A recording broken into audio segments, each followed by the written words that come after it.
Thank you for tuning in again today to Would You Gaming. My name is Chris. Today we're going to look at the topic of digital versus physical.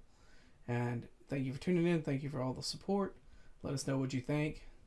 Give us your thoughts how we can improve the podcast. We are always open to those and we want to make it better for you guys. And we're going to look at today at the shift, like I said, in the industry from physical format to digital with the latest console generations. We saw something that's never happened before. A digital option was offered from both Sony and Microsoft at this time. Both were comparable in price, but Sony's was a bit more expensive than Microsoft's option, but nonetheless, they both offered an option where there was no ability to play physical media at all.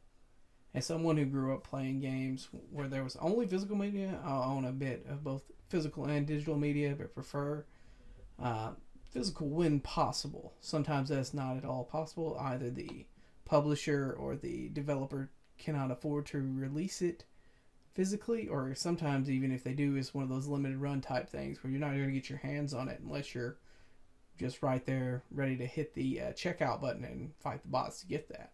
And living in a rural area, when I do buy the occasional digital game, it can take a bit of time to download. Given my internet speeds, I use satellite internet, so it is not the best at all. I recently downloaded Spider-Man Miles Morales. I bought it on a Saturday, and it was not done until Thursday of that following week.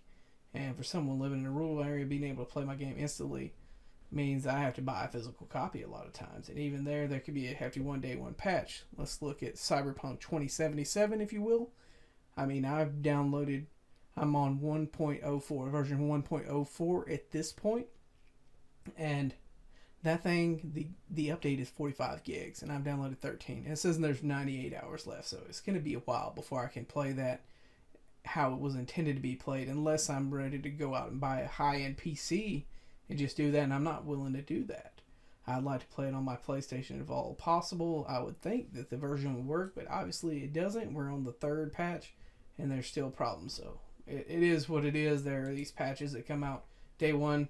I've got a friend who wasn't even able to play Call of Duty World War One because he doesn't have an internet connection like that. He has his phone, he uses that for data and looks stuff up that way, but he doesn't really have a way to connect his console to PSN, download DLC or anything along those lines. So he just gave that copy to me, but he couldn't even do anything with that. Yeah, I bought the games in the past that, like I said, they require that day one patch. I mean, if you look at Neo 2, it was even there was a similar situation with that. There were bosses that were nigh unkillable unless you patch that to make them a bit more manageable.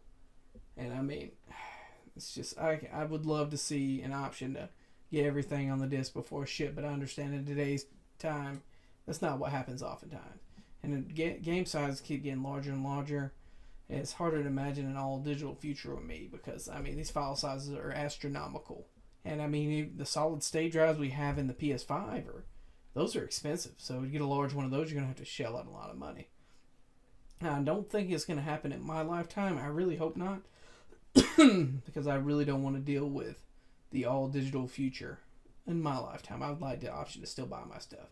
And there's also the worry if you purchase stuff digitally in the server housing, that information is taken down. You no longer have access to your purchases. I lost an old X-Men arcade game, I'm not entirely sure of the title of it, on PS3 and Marvel vs. Capcom 2. I love those games, but I can't even go back and re-download those. And that's sad to me. I really should be able to if I spent money on it, but I understand it is what it is. Due to licensing issues, these can be taken down from time to time. I just do not like that. But as digital sales continue to meet or exceed physical sales, companies such as Microsoft and Sony are going to be incentivized to increase these digital sales. Sell more games digitally, offer more sales. We see this a lot on PSN. I follow a couple game channels, and it seems like they have uploads of new sales each day on PSN. It's ridiculous.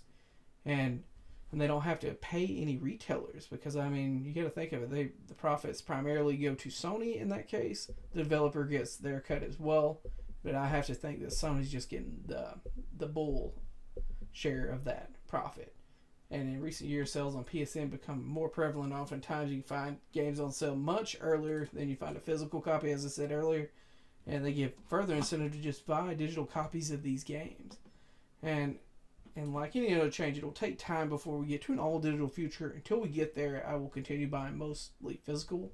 That is something I can physically own. If it is something that I can physically own, if I wanted, I could get rid of it and recoup some of the money I paid for it. Unless I'm selling my whole PSN account, I can't do that with the digital content.